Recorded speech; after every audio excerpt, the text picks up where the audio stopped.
everybody, and welcome to another episode of Two Asian Blokes Podcast, a podcast where we talk about Asian pop culture, films, TV shows, anime, music, comic books, food, whatever we're feeling at the time, really. I am Dan with a H, and with me, as always, is my co-host Tavi. Hi, Tavi. Yeah, what's up? So, this is the episode, the whole reason this podcast existed. We watched it, finally. Yes, we've been let out of lockdown, finally. Just in time to catch Shang Chi in cinemas right before it comes out for free on Disney+. Yeah. Right at the peak of its popularity. Yep. So we're going to be talking about Shang-Chi, reviewing it, first with non-spoilers and then with spoilers, even though everybody in the world's probably seen this movie by now. We're pretty late to the party, eh, Tavi? Yeah, we're pretty late. Yeah. But, you know, better late than never. Sure. I guess, as the old adage goes. If you're in Australia and you haven't watched it, I'll put time codes in so you can jump around if you like. But yeah, we'll talk non-spoilers first and then give you a fair warning before we start spoiling it. So yeah, like Tavi said, this movie is kind of the inspiration for our podcast in terms of it being... It's a big film for Asian representation, right, Tavi? Yeah, I guess so. Not really for me. But, yeah, I mean, I know you're not an MCU guy. Yeah, I mean, you're a purist. Yeah, I mean, I enjoy some of the Marvel films. I've seen all the Avengers, like the team movies. Yeah, like I have not a weird relationship, but I never really caught on to the ship of Marvel. I remember watching Iron Man a long time ago in the cinema, and I was kind of let down by it. I thought it was overrated. I enjoyed Robert Downey Jr.'s performance and whatnot, but I think I was just kind of... I wasn't even a massive cinephile back then, but I don't know. I just kind of felt that the pacing lacked a bit, like there was a bit of a lull. And that happens in all of the Iron Man movies, in my opinion. But what about you? What's your relationship with the Marvel films? Well, I mean, I think a lot of the love for this universe stems from people that have read the comics or are fans of the comics, I guess. Like, they're a big part of the community that loves them. Obviously, the movies are quite crowd-pleasing in that, yeah, they're all pretty good and entertaining. But are people buying the comics? Because, like, no, but I mean, people that kind of grew up with the comics, yeah, fair enough. I think they've been waiting a long time for, like, the technology to become available to do a faithful adaptation of the beloved, comic book heroes. And for the most part, I think the movies deliver on that. Like, it looks very good, all of it. And, the characters and the stories are quite, for the most part, faithful to the source material or some form of the source material, Shaq Steele back in 96. Oh, yeah. Yeah, I mean, even before then, there were like some horrible Marvel movies, like the first Captain America movie is bad. The first Captain America movie. I mean, Lou Ferrigno's Hulk as well, kind of, it doesn't really hold up. Like, the technology just wasn't there. It wasn't. But I mean, for me and you, we're not really comic book guys, yeah? Probably the closest relationship I have with them is watching the old X-Men cartoons growing up. So I was actually more excited when the first X-Men movie came out than I was when Iron Man came out. Yeah. Iron Man, obviously, it kickstarted the MCU. It is a bit different in terms of formula. Like, it was made before they kind of got their formula down pat. And I think, to me, it kind of stands out in that way because it is different from the others.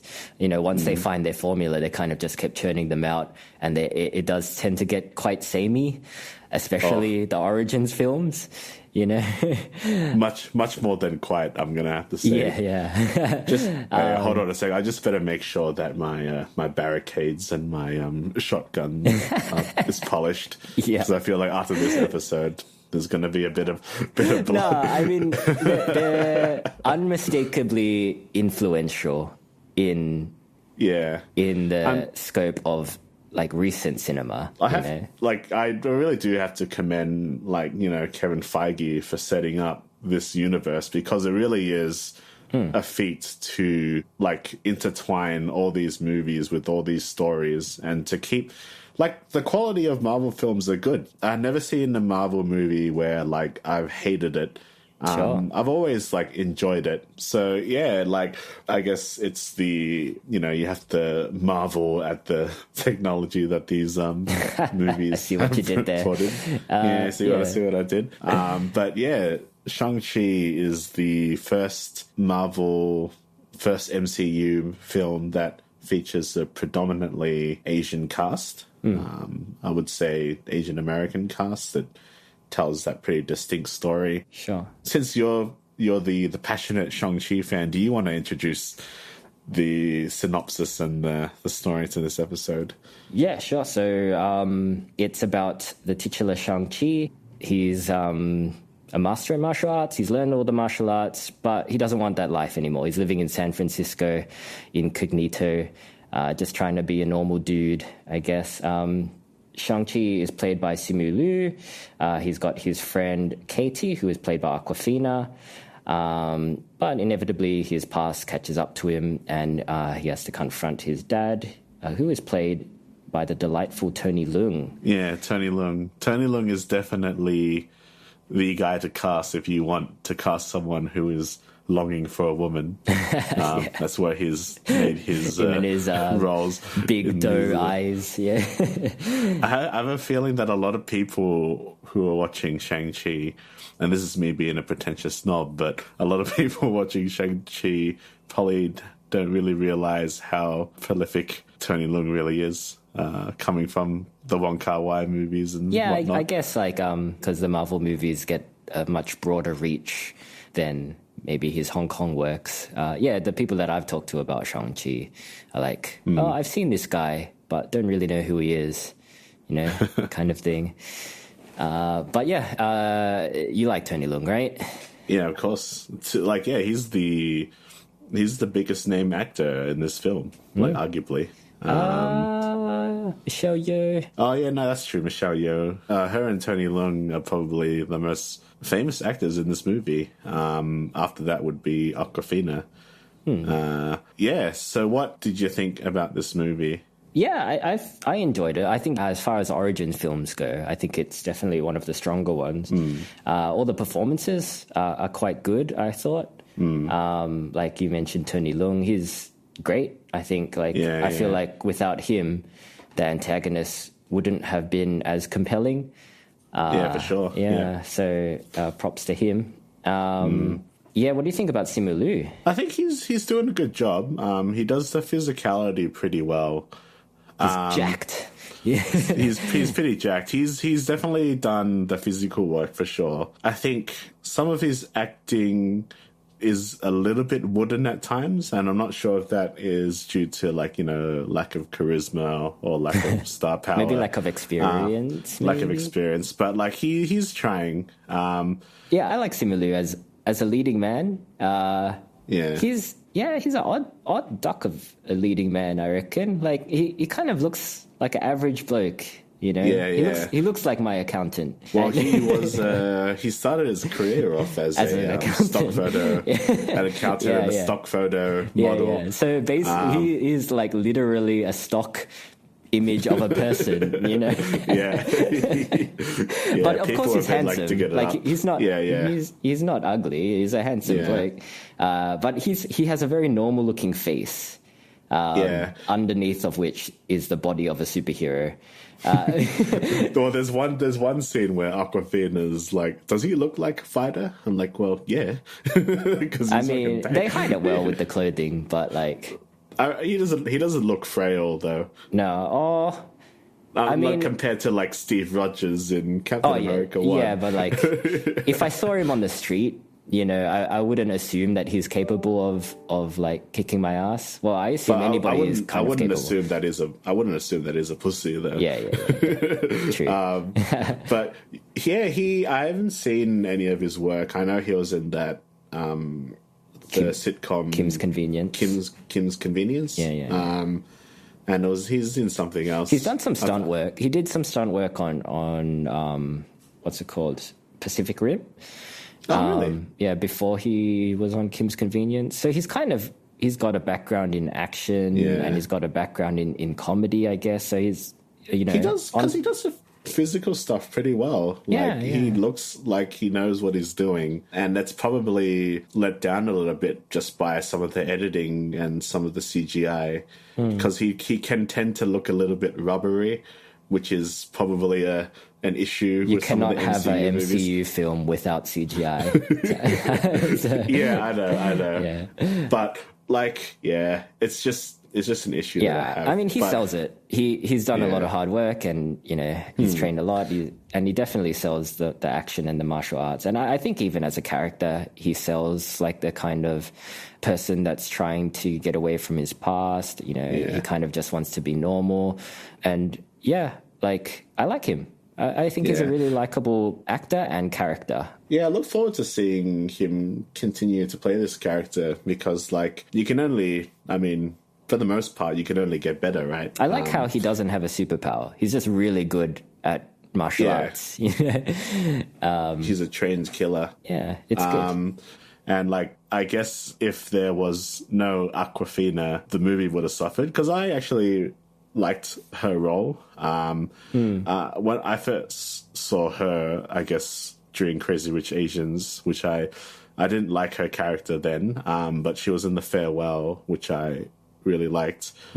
So yeah, her character was pretty good in this movie. I was expecting her to be a lot more annoying, but she wasn't. Like, they kind of used her humor pretty sparingly, and her humor wasn't super grating. There are other parts of the movie in terms of its use of humor can be a bit taxing, because I really liked the first act of this movie. Like, I thought it was really cool. Like, I liked, the Tony Leung's backstory. I liked the introduction to Shang Chi, who he's kind of like basically a nobody, someone that you can kind of relate to, but then he's kind of got like a hidden past. Yeah, you get the bus scene that's been on the trailer, Yeah. Because he's essentially like, because he's come from his father who's trained him to be an assassin. But as you said in the synopsis, he's chosen to step away from that life. It's very similar to the plot of Ninja Assassin with starring Rain. This movie is basically a kid's version of Ninja Assassin. Korean pop sensation Rain. But yeah, I liked the soundtrack in the beginning. Like, the soundtrack was done by artists that come from 88 Rising, who are predominantly Asian American singers. So that was really cool. The bus scene is probably my favorite scene of the movie. The fight scene at the start. It's got that kind of taste of the martial arts Hong Kong kung fu flick that I wanted to watch. Yeah, I think it's like, because the thing about MCU films is it's got all of these superheroes and characters in it that are pretty good at fighting in general, so like you're trying to introduce this particular character, Shang Chi, as like the best at martial arts. But how do you convey that when everybody kind of knows martial arts? Sure. But like, I think they do it really well. They use a different style of martial arts. It's like that bus scene. It's quite good in that he's fighting multiple opponents, and it's kind of got that kind of Jackie Chan vibe where, he has to juggle between opponents, and also a lot of crazy shit is happening at the same time, and he has to kind of like juggle a lot of stuff, while he's fighting these goons. So that's quite good. It's a pretty good action directing debut from, what was the name of the director? Destin Daniel Cretton. Yeah, I've seen one movie from this guy, and he mostly does drama. I think it's called Short Term 12, and it's really good. It's about Brie Larson's character who becomes a counselor for like mentally disabled kids.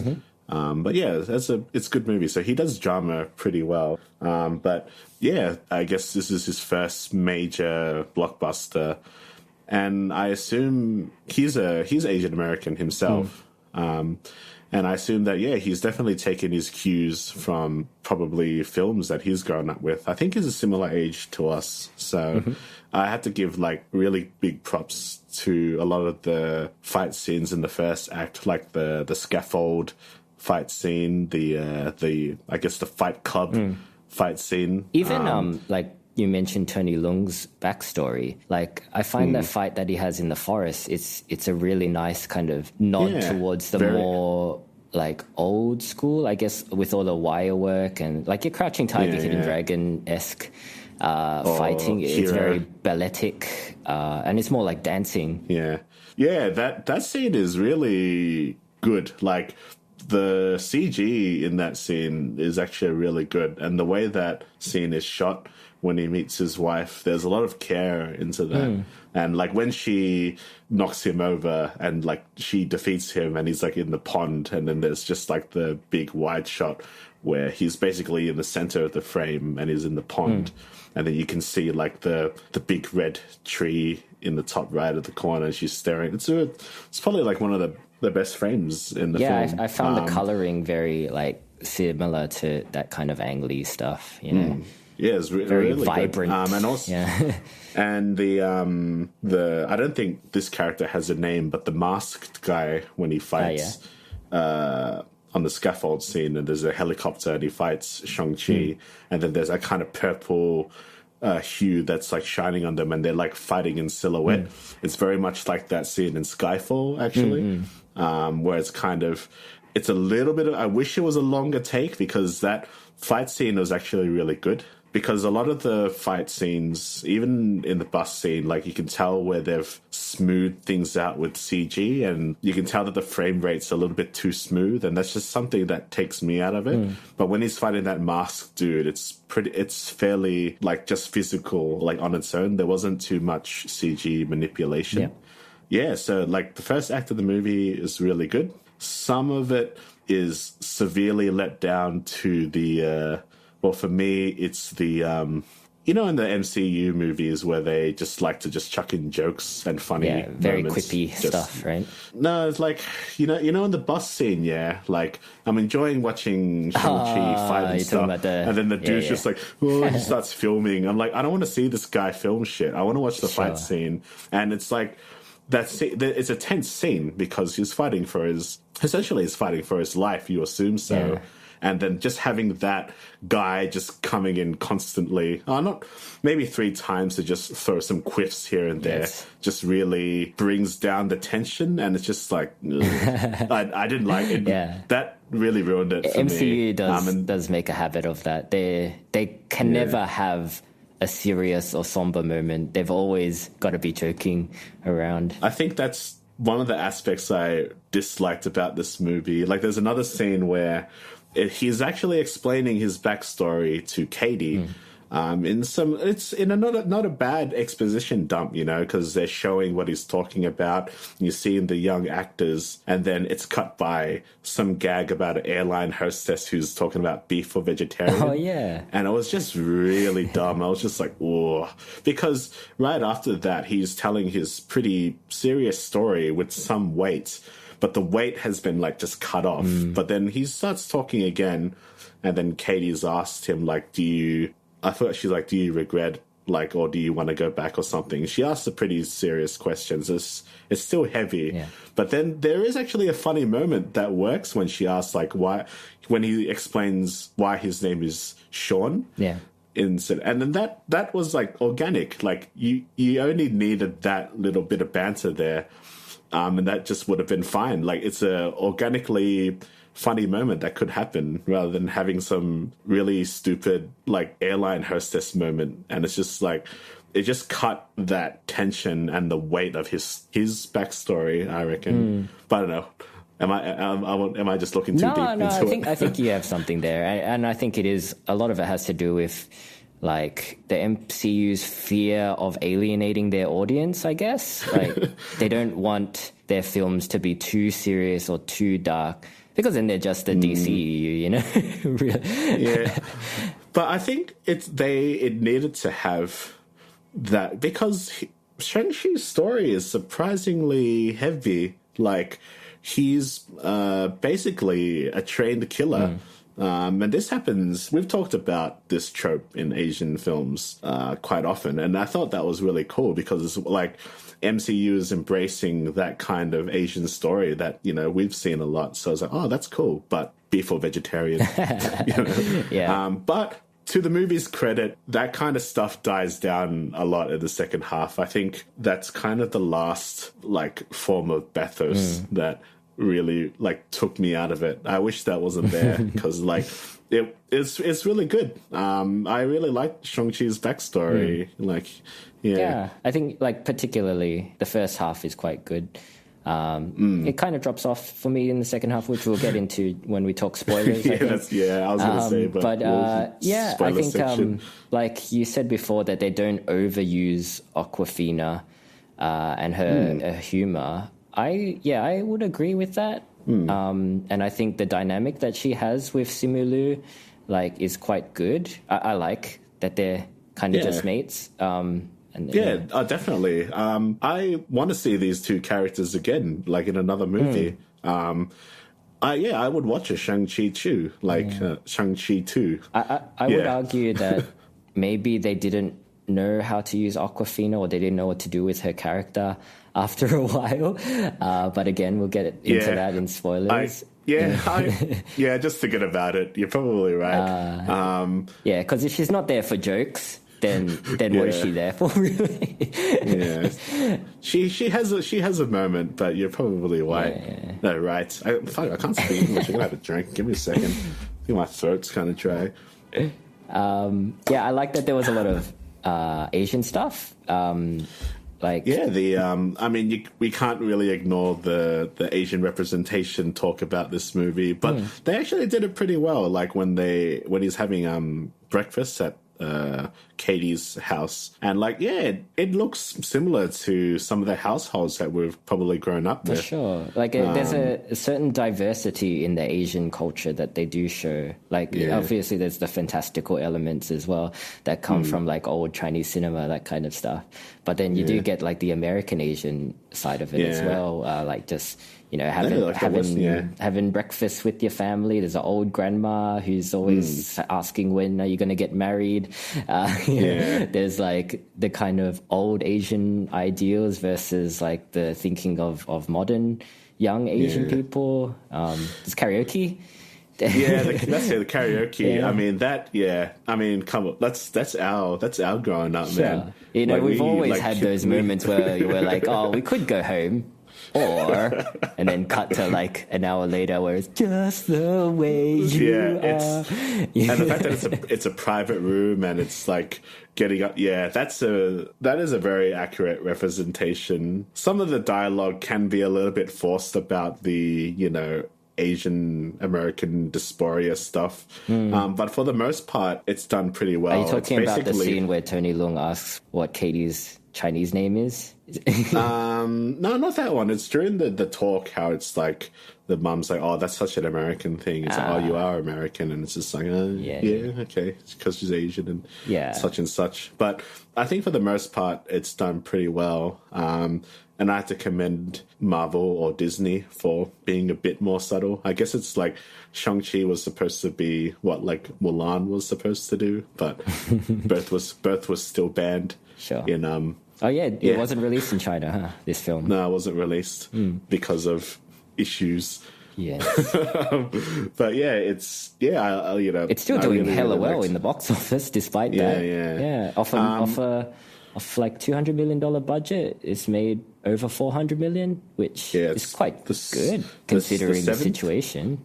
You know? Yeah, the seventh highest grossing movie of this year is Shang-Chi. I think this movie is definitely it can act as a gateway for people to watch these kind of movies that we like. You know, the martial arts movies, whether of old or of more recent time, as we've discussed in the Matrix episode. I think it's probably a bit too tame, which is probably an issue that I have. That's your problem with all MCU films, right? Yeah, but like there is no bloodshed in this movie. It doesn't take any risks, really. Yeah, and it's almost a kids' movie, really. Yeah. But I have seen M-rated films where, you know, people get slashed and there is like blood. But this one, it's a bit too tame. Yeah, we'll talk about it more in spoilers, I think, Tubby, because there is a scene that I really want to talk about, and I think you know which one it is.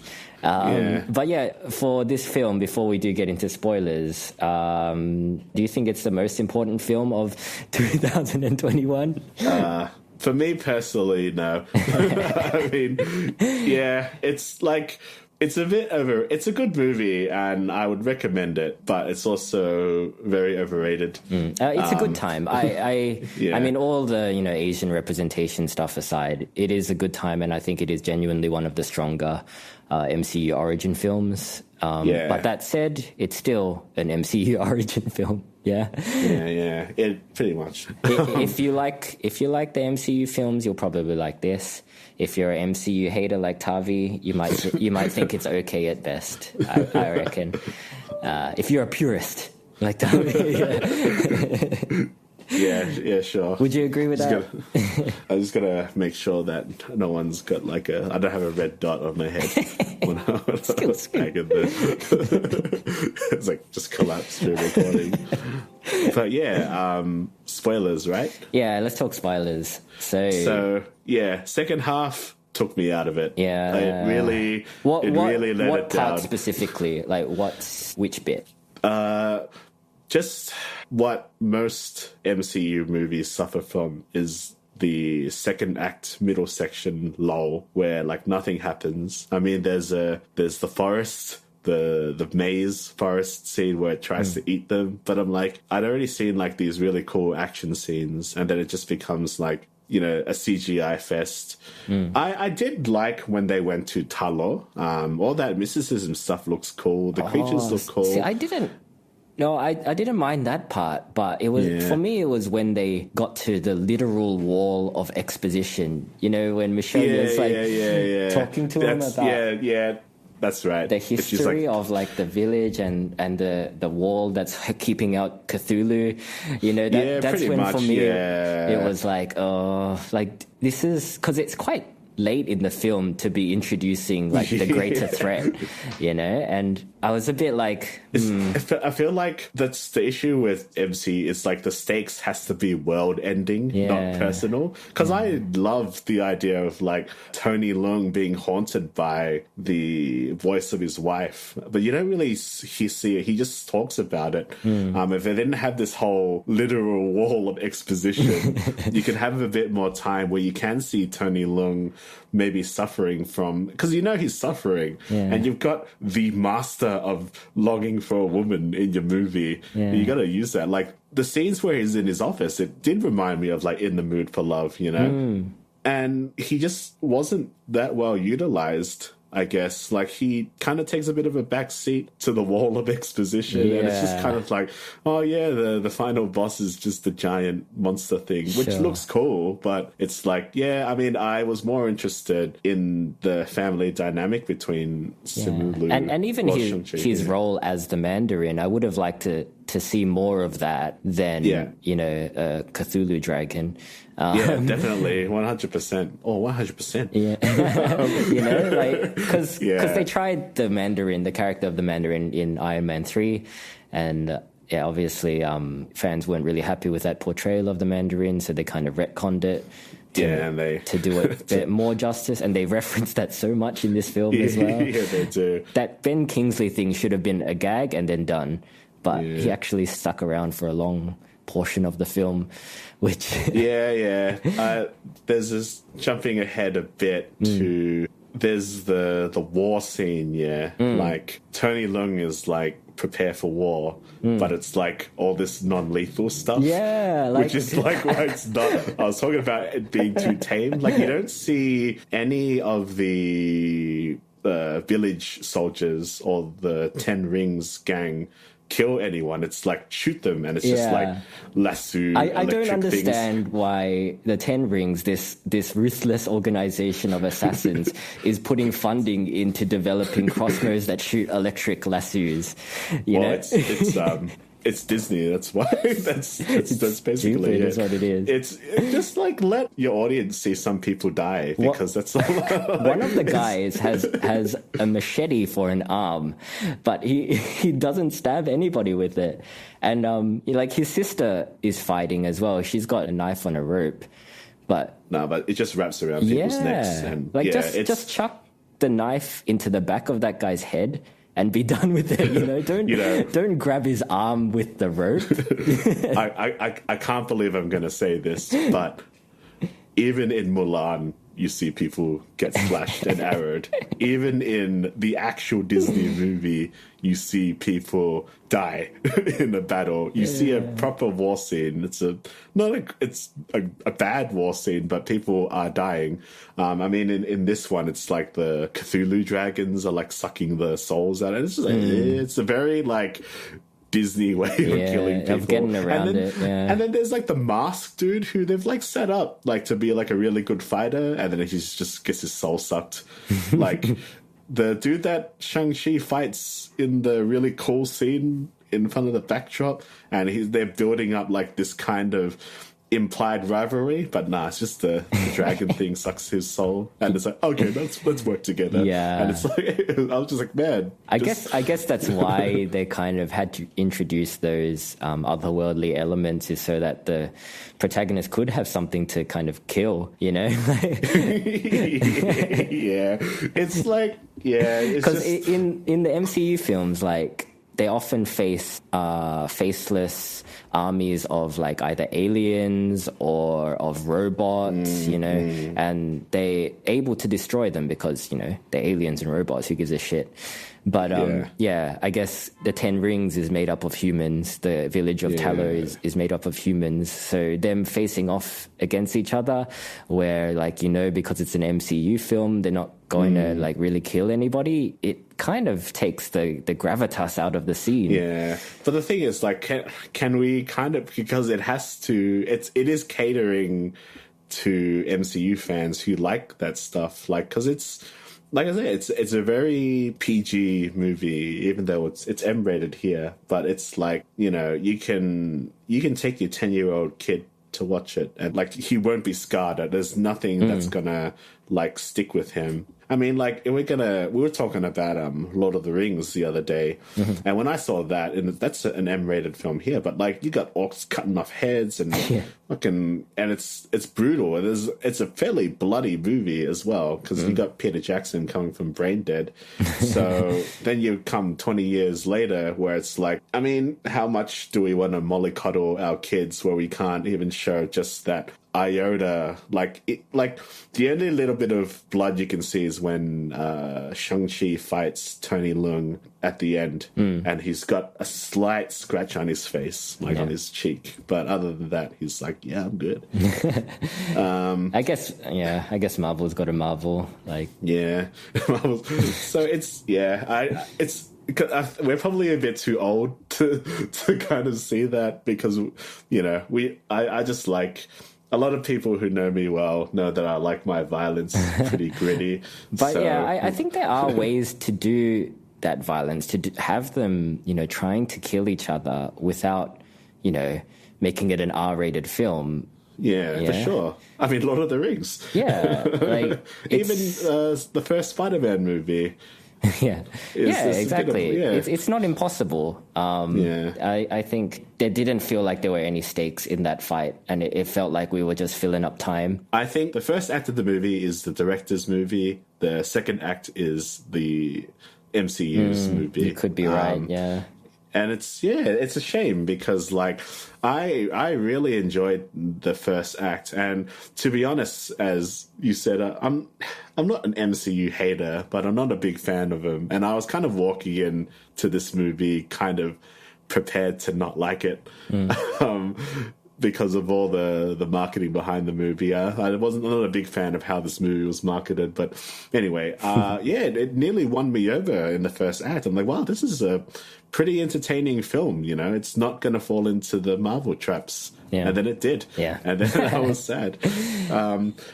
What did you think about Shang-Chi's character, like backstory as a trained killer? Like, I thought it was a bit wasted in this movie, but I want to hear your opinion first. I think, like, when he confesses to Awkwafina that he actually did kill the guy that his dad told him to, I was thinking, okay, that's pretty cool, you know? Like, he's not a perfect person. He's not a perfect person. But, and he kind of carries that weight with him, but he's trying to do better. That's for an MCU character, that's pretty deep. Yeah, for sure. I thought exactly the same thing as you. Like, wow, he's a killer. He has killed someone. And that's like, it's a big deal, as we talked about in our My Name episode. Like, killing someone is a different ballpark.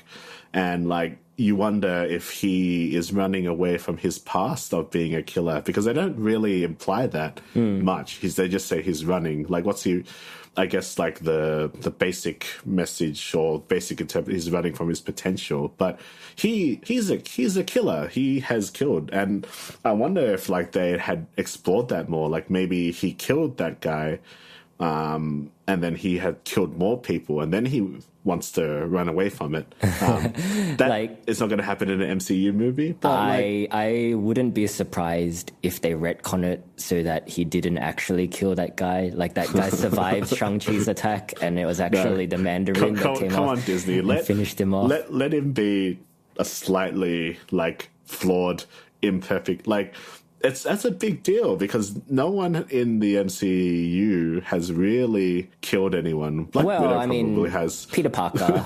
In the Tobey Maguire films. But then he kind of does that by accident, I guess. But it's a big moment. Yeah. You know? Like, it is.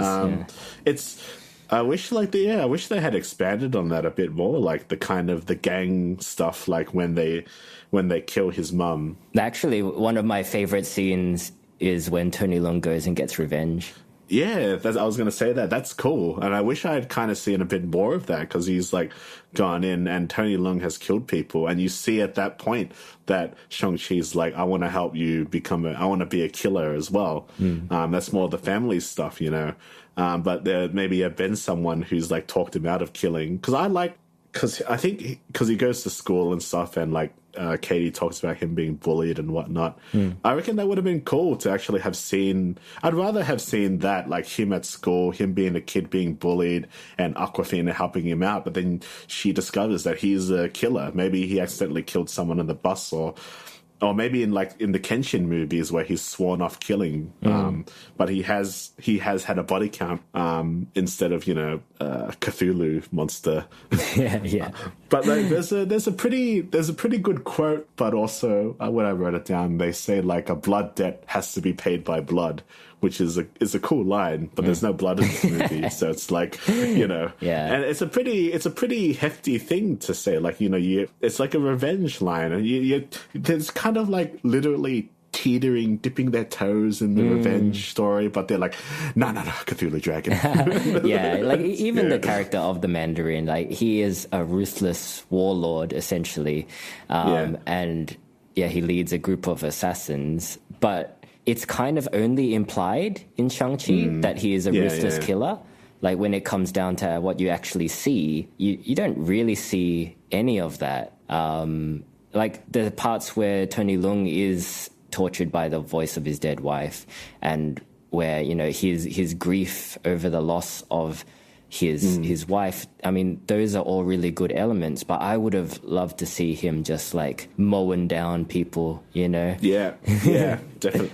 Just like, no shits given, just ruthlessly killing like a bunch of tallow villagers, you know, because that's what he came for. He came He said, yes, set up for an army. He's going to burn the village down with electrical non-lethal lassos.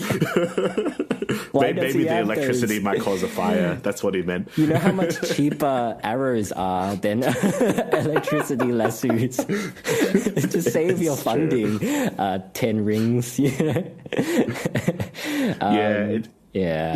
In terms, like, this is more a technical complaint. I guess it's when they go to Talor.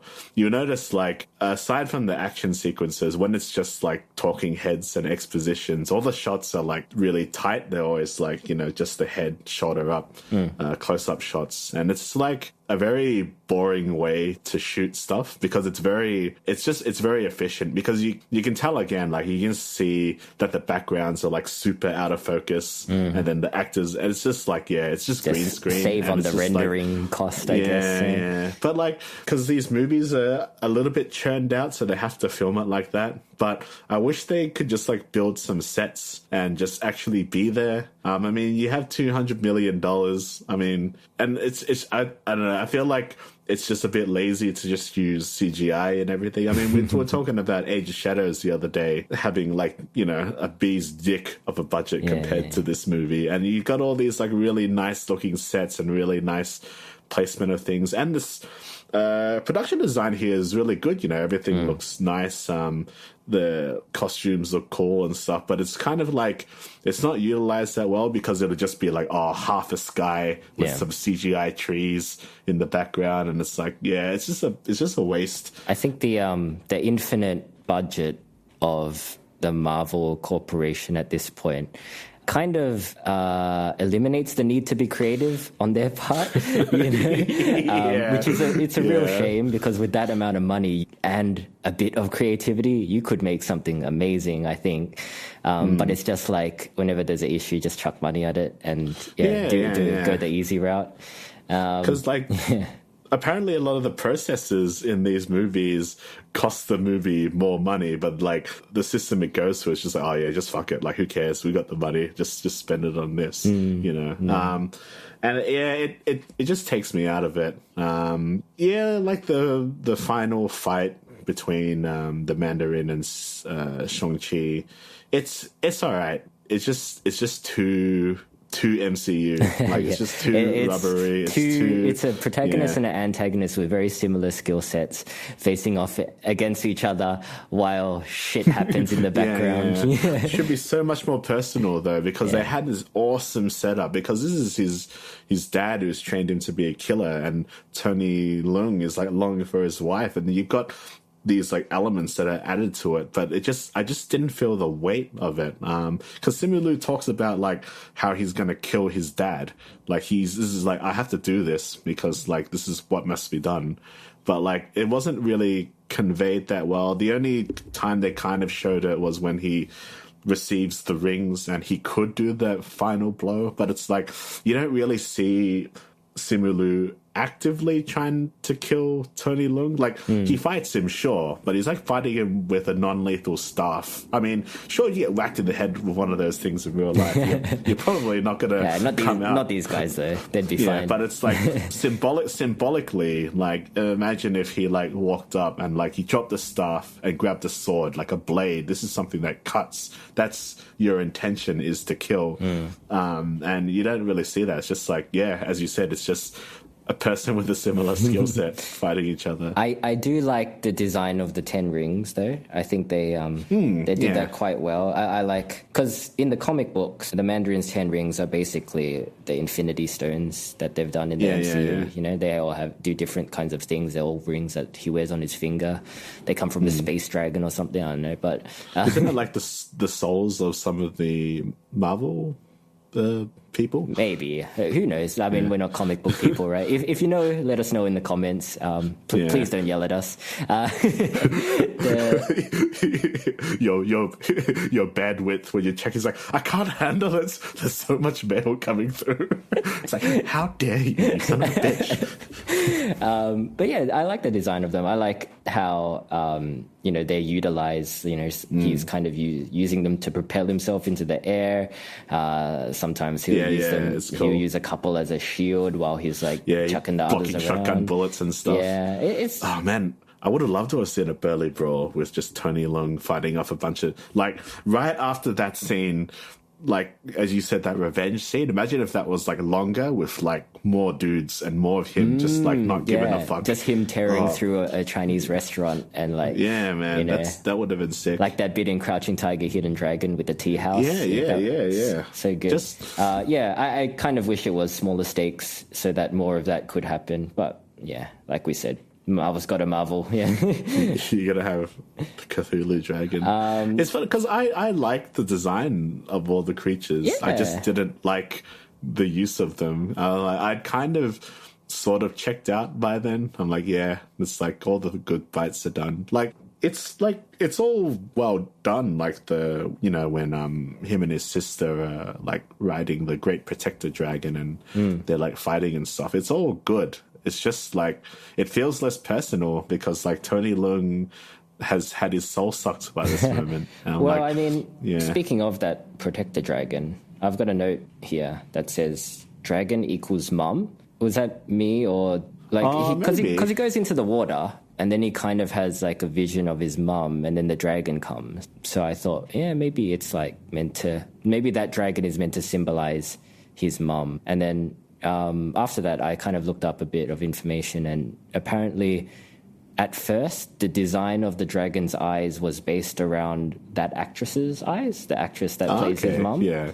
So, I guess maybe they were going for that. That's pretty interesting. I reckon if they had made that more overt, it probably would have been better. Yeah. Because then you've tied the story and the characters a bit more. It's more personal. I would have liked it if they had made that a bit more explicit. Right. Like symbolically, it would have been like they were, executing her mum's last wish in that she wanted to protect her village and the world, I guess, from these Cthulhu monsters. And if there was an interaction between that dragon and Tony Leung, I think that would have been better as well.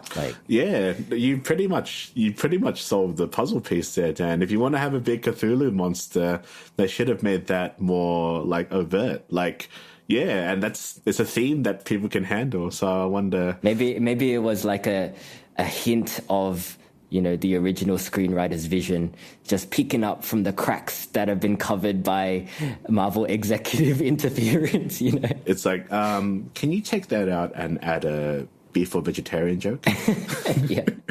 I really hated that scene. It's like, but this is really it could use a beef or vegetarian joke. Oh, and can you also add the guy filming in the bus scene, and can you give him more of a role and make sure it's funny? Okay, thank you, bye. Gonna play golf again or something, whatever rich people do. Go watch Squid Game. Go watch the Squid Games. Go bet on number 69. We mentioned before about Awkwafina, and how we both felt that they didn't really know what to do with her at some point, particularly in the second half of the film. Because she gets trained by the Kung Fu Hustle guy. He's in this. They also underutilize him.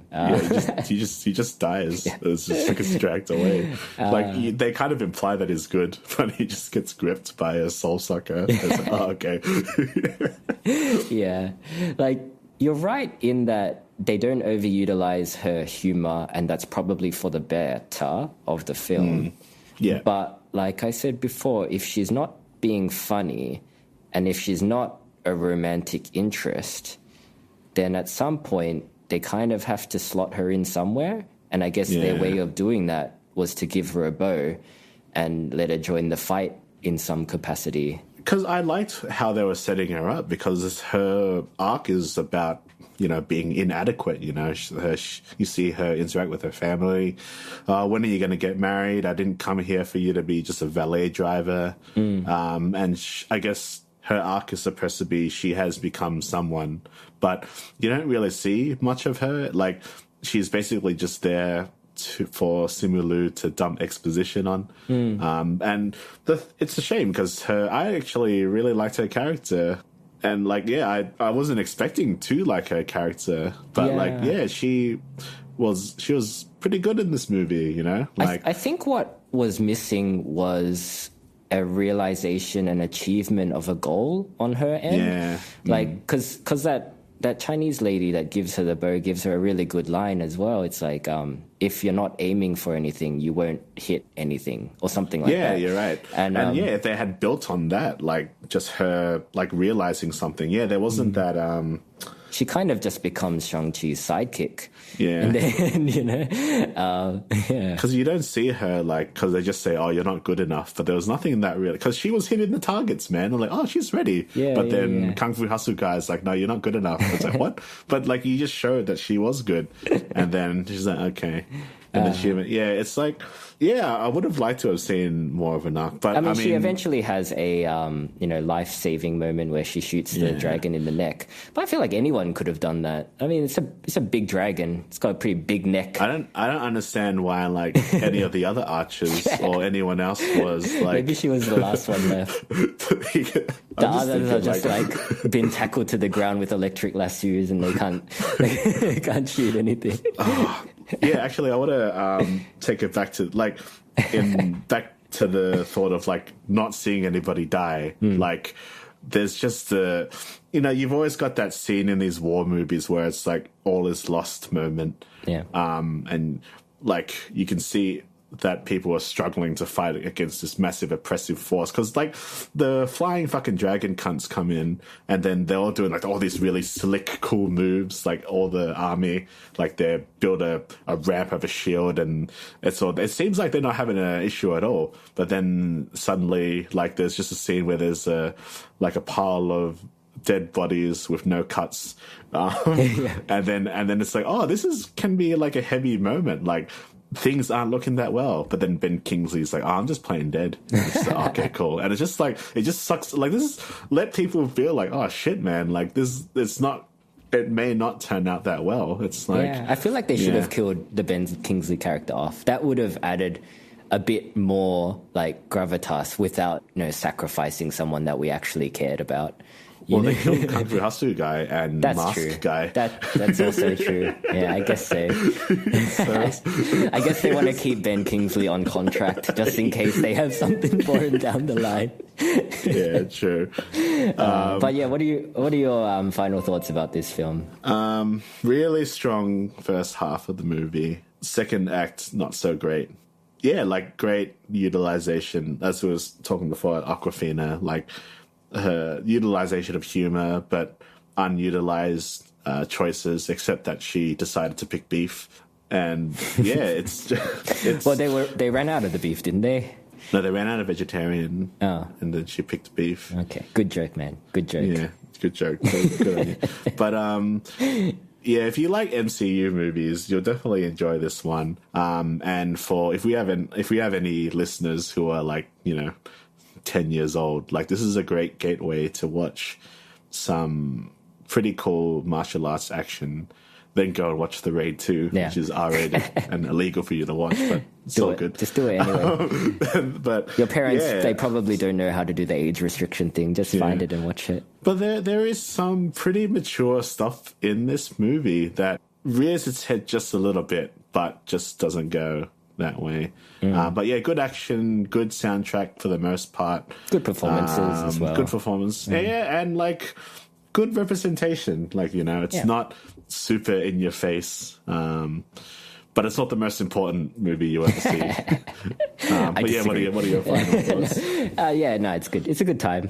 I think they did a pretty good job at translating a somewhat ridiculous comic book story / villain to a fairly grounded film, even though there's fucking flying dragons and Cthulhu and monsters. Faceless. Yeah. Faceless moles. Yeah. If it was more grounded, I reckon it would have been... if it wasn't a Marvel movie, it would have been better. But it is a Marvel film. And I think it's a good step. It's a step in the right direction for Marvel. Like, I'm genuinely excited to see the Eternals. No. I mean, that's got some Asians in it as well, right? Talk about Asian representation. Fucking Train to Busan guy is there. Yes, it's got the other Train to Busan guy. Yeah. My favorite character from that movie. Yeah, he's good. Ma Dong-seok. Yeah, he's awesome. But I'm not going to watch Eternals. fuck that movie. No, I'm not gonna. Seems long, but yeah. I mean, in terms of like, because after Endgame, because I really enjoyed Endgame. I'm not sure if you did, but that's the very last one? The very last one of Phase 1. No, I enjoyed Endgame. I enjoyed it more than Infinity War. I thought it was a good conclusion to some beloved. Like, even if I am not an MCU fan, like I thought it was a good send off to some beloved characters. So yeah, I did actually really enjoy Infinity War. And I'll never watch it again, but I enjoyed it a lot. It was a very much an end point for the MCU, and for that reason, like I've not really been that excited about the next phase or whatever they're doing. Like I've been trying to keep up, but it has been a bit of a slog. But I think Shang-Chi has kind of reignited a little bit of my enthusiasm for the future of the MCU. I'd rather just watch a Shang-Chi sequel instead of perhaps like the other. Because like I like this movie. Like I like the dynamics between. Did you watch the end credit or post credit scene, mid credits, post credit scene? There's two of them. When they go karaoke again, or when that scene was actually really really funny. Yeah, I laughed at that scene. Wong. I like Wong. I wish Wong was in this film a bit more. Actually, I would have liked a bit more cage fighting. In general. That scene made me lol. But yeah, when she takes the 10 rings, the gang. So she might get a spin-off TV show, maybe? Is that what all that was about? Yeah, I think okay. So. Yeah. Which, I don't know. Maybe I'd watch that. Her character was okay. I think, we haven't really talked about her character. Yeah, we probably should. I mean, you can just re-edit the thing. No, yeah, she's good. Again, the action that she does is solid, and her as a character and her dynamic with Shang-Chi, she sells it. Yeah. I like the whole cage fighting aspect of the movie in general. I would have liked to see more of it. Like this idea of an underground cage fighting tournament, but there's like superpowered beings in it. It's just cool. A good, solid premise for some fun. And an obnoxious Ronnie Chang. Yeah. Yeah. Actually, I just a thought now. Like, I would have been interested to see more interaction between Katie and Shang-Chi's sister, whether they kind of like learn off each other. Like, that's probably would have been a good utilization because they both have a similar theme of just inadequacy. But you got to have your literal wall of exposition. Yeah, and you got to pick whether or not you want vegetarian or beef. Yeah. I'll never let that go from this movie. It's really like it should have been on the cutting room floor. It shouldn't be there. But no, I reckon people should watch this film. Yeah. Yeah. It's watch it. And make sure you've chosen whether you're going to eat beef or vegetarian. But they ran out of one of them. I can't remember which one, but yeah. It's the most important part of the movie. It's what, yeah. Are you gonna put that in the thumbnail like that woman? Just we're gonna put a picture of beef and a picture of vegetarian and do a big question mark in the middle. I'm sure because you've got Disney Plus, you can like screen grab it and just put the I'll do that. So it will be like a picture of Shang-Chi and like looking all badass, and then you're gonna have the attendant like choosing beef. Yeah, man, and a guy recording on a bus. That's like the highlights of the film. Yeah, it's really bad.